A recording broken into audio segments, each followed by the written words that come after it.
Istilah mind mapping dapat dimaknai dari dua kata tersebut, yakni mind dan mapping, yang berasal dari bahasa Inggris. Kata mind bermakna pemikiran dan mapping bermakna pemetaan. Secara sederhana, mind mapping adalah pemetaan pikiran. Kehadiran mind mapping selalu berkaitan dengan kreasi dan seni dalam menuliskannya. Hal ini diperlukan agar kita lebih mudah dalam memahami sebuah konsep yang tertuang dalam mind mapping. Apalagi bagi orang yang memiliki cara belajar visual, wah tentunya mind mapping menjadi cara belajar yang cukup efektif.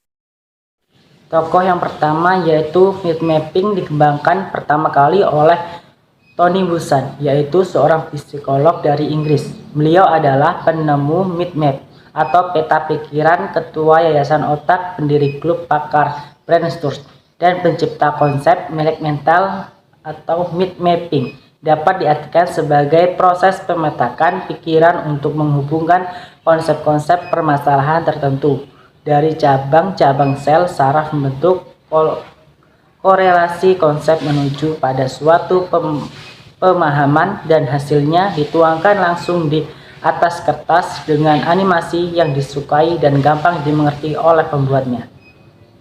Tony Buzan adalah salah satu pemikir, komunikator, dan bintang media termuka di dunia brain. Dari awal akademik yang sangat rata-rata, ia berupaya mengembangkan tingkat EQ tradisionalnya sendiri, meningkatkannya menjadi jenius.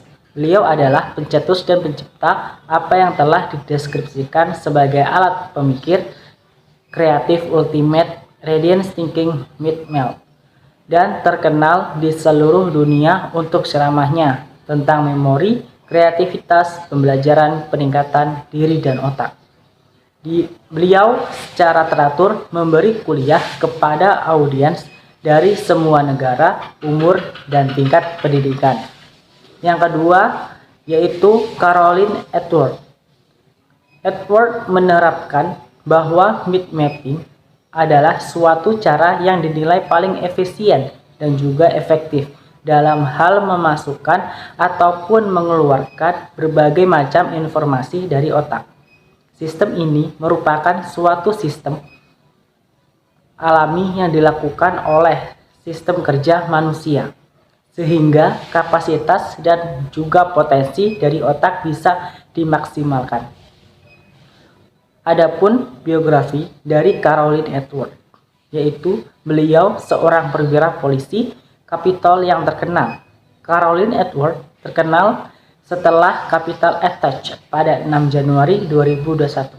Caroline adalah salah satu petugas polisi yang terluka dalam serangan itu bersama dengan banyak orang terluka dan 137 petugas polisi lainnya. Setelah serangan itu, dia menghadapi cedera otak, di mana dia keluar setelah 1 tahun pada Juni 2022. Caroline muncul di pengadilan dan berbicara di depan komite investasi dan menjelaskan seluruh adegan penyerangan pada 6 Januari 2021.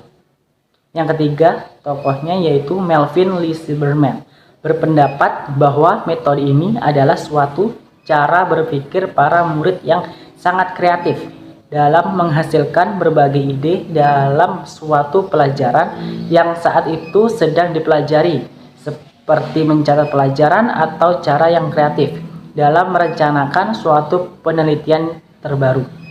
Melvin Silberman adalah Profesor Emeritus di Temple University.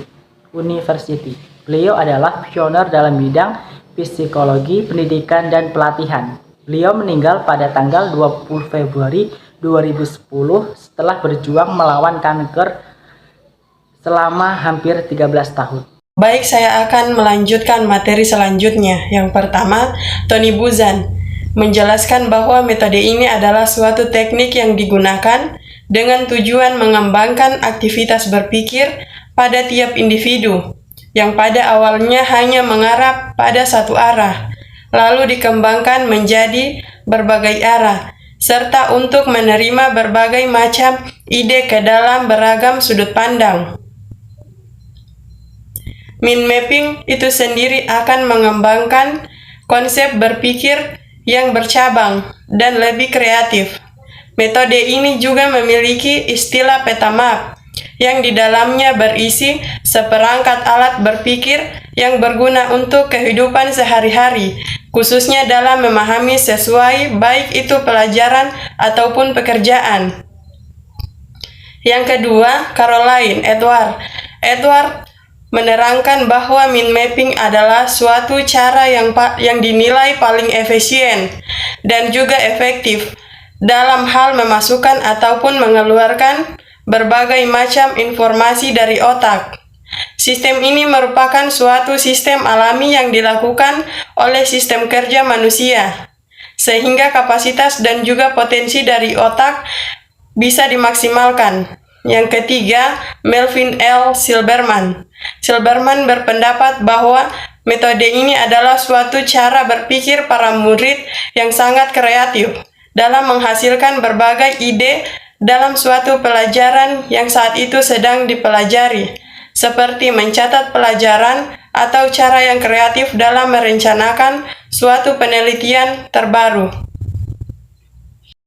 Manfaat mind mapping. 1. Membantu proses pembelajaran. Seperti yang sudah dijelaskan sebelumnya, mind mapping adalah sebuah teknik yang dapat membantu kamu untuk memahami sebuah konsep atau materi secara menyeluruh. Hal ini dikarenakan ketika sedang membuat mind mapping, kamu didorong untuk menghubungkan konsep baru dengan pengetahuan yang sebelumnya kamu miliki. Setelah membuat dan melihat hasilnya, kamu akan lebih mudah untuk memahami dan menghubungkan antara satu konsep dengan yang lainnya. Nah, hal ini mempermudah proses pembelajaran dengan cara yang tidak berat dan membosankan. 2. Lebih produktif. Dilansir dari Business Insider, salah satu manfaat utama dari mind mapping adalah kamu dapat memvisualisasikan serangkaian langkah yang dibutuhkan dalam sebuah proyek. Ketika visualisasi langkah-langkah tersebut sudah jadi, kamu dapat melihat apa saja yang bisa diperbaiki, apa yang harus dicapai, dan lain-lainnya. Mind mapping juga mempermudah kamu untuk menentukan tugas-tugas prioritas. Setelah mengetahui tujuan dan tugas yang harus segera dikerjakan, kamu dapat mengatur waktu dengan baik dan menjadi lebih produktif. 3. Meningkatkan kreativitas. Fungsi berikut ini dari mind mapping adalah untuk meningkatkan kreativitas. Ketika membuat mind mapping, kamu akan membuat peta bercabang berdasarkan kategori yang ada. Supaya terlihat menarik, biasanya mind mapping akan diberi gambar atau menggunakan warna yang menarik. Proses pembuatan ini dapat merangsang kerja otak bagian kanan manusia. 4. Meningkatkan pemahaman. Ketika sedang berada di sebuah meeting atau brainstorming mengenai sebuah proyek, tidak jarang ditemui beberapa permasalahan yang cukup kompleks. Nah, dilansir dari Fokus, mind mapping adalah metode yang dapat membantu kamu untuk memahami konsep atau permasalahan yang kompleks. Tak hanya memahami, metode ini juga dapat membantu kamu memecahkan permasalahan tersebut. Hal ini dapat menjadi sangat bermanfaat ketika diaplikasikan ke dalam proses project, manajemen, meeting, dan lain-lainnya.